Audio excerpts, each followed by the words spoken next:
Halo 3, one of the most anticipated video games in video game history, earning $170 million on day one. Everyone and their mom's dog's juice box knew about this game. Why am I talking about Halo 3? 'Cause why not? And this is why Halo 3 is delicious. In this part, we'll talk about the multiplayer, so it's gonna have more time for part 2, which is campaign.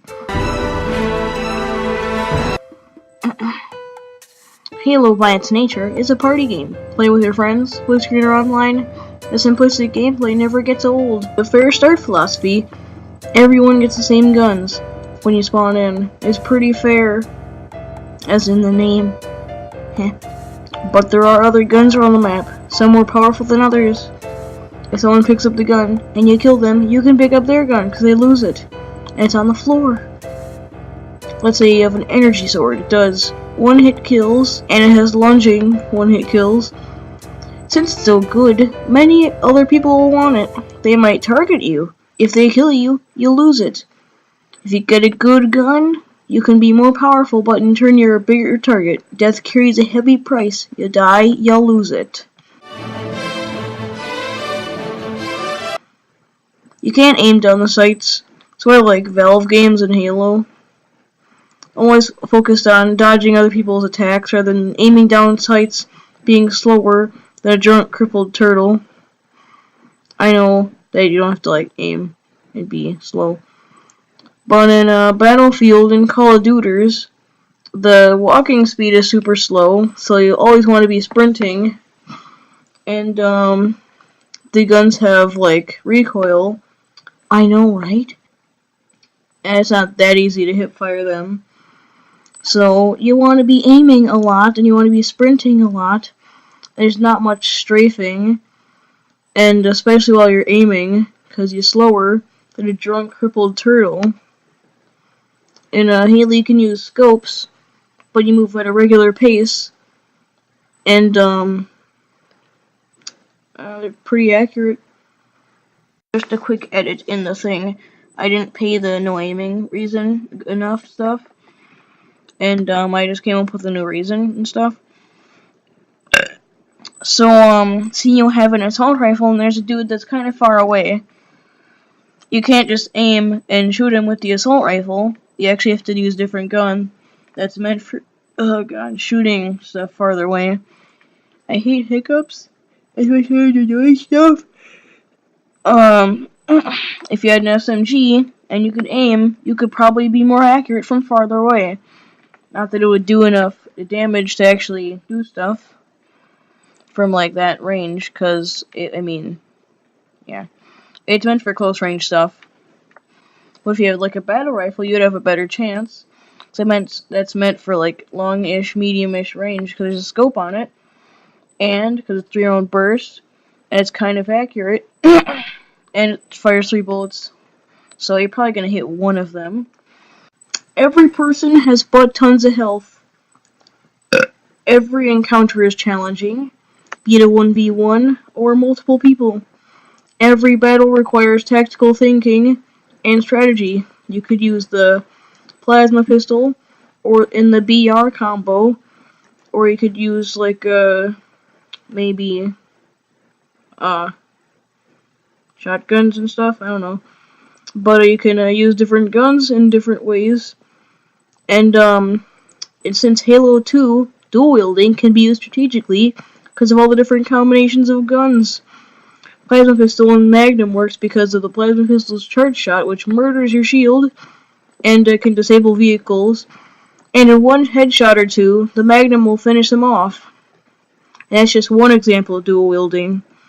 In Halo 3, they introduced equipment like the deployable shield or the regenerator.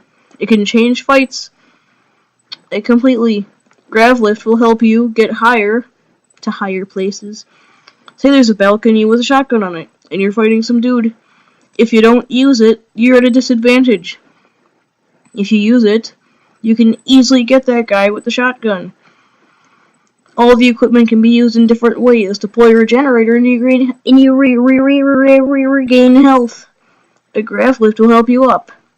If you deploy one, the guy walks on it, he'll get launched into the ceiling and he can't really escape because he's stuck and he's getting pushed into the ceiling.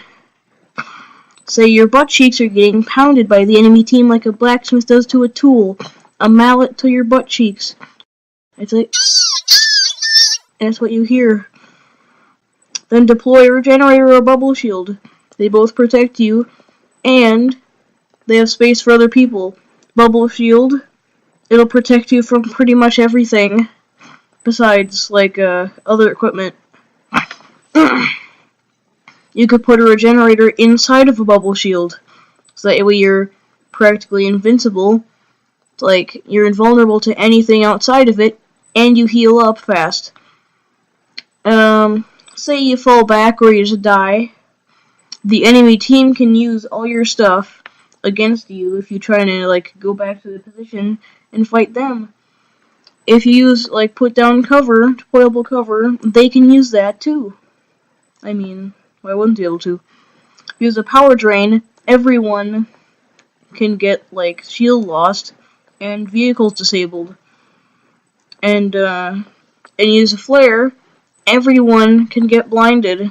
Don't just, like, throw it randomly, because your teammates can also get blinded. And, that's how you be an anus hole.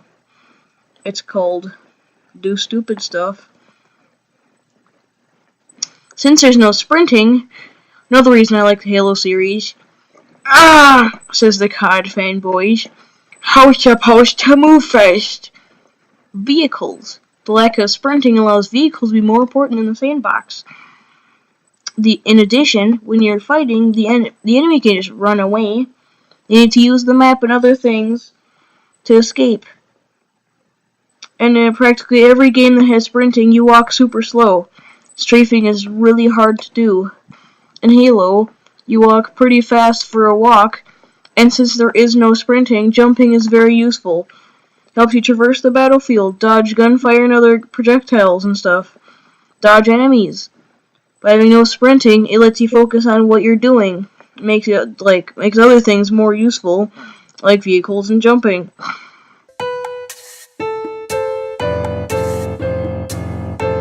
Just some other stuff before I get into part 2.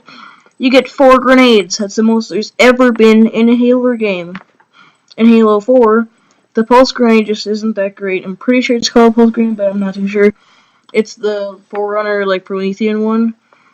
It just, like, has a big ball. And, once they walk into it, it just straight up doesn't work. And if it does, it's, like, super small radius. Area of effect, and it's not really that great at all, so you might as well just not use it. And the different types of grenades, you probably already know, but regular grenades, they're pretty regular. They roll around, they move around, and bounces around. Plasma grenades are a little different. When I mean little different, I mean they're pretty much the opposite.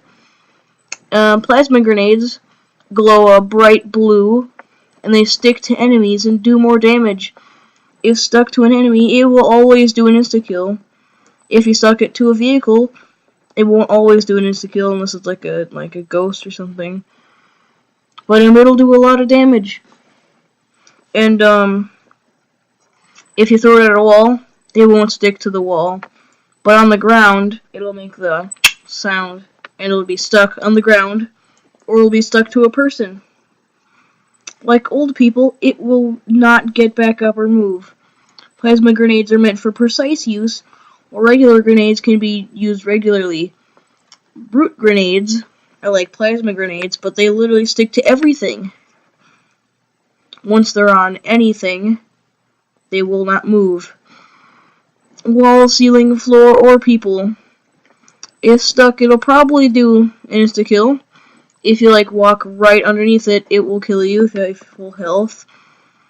And, doesn't do that much damage when you're, like, near it. I mean, it's not the best grenade, but it sticks to everything.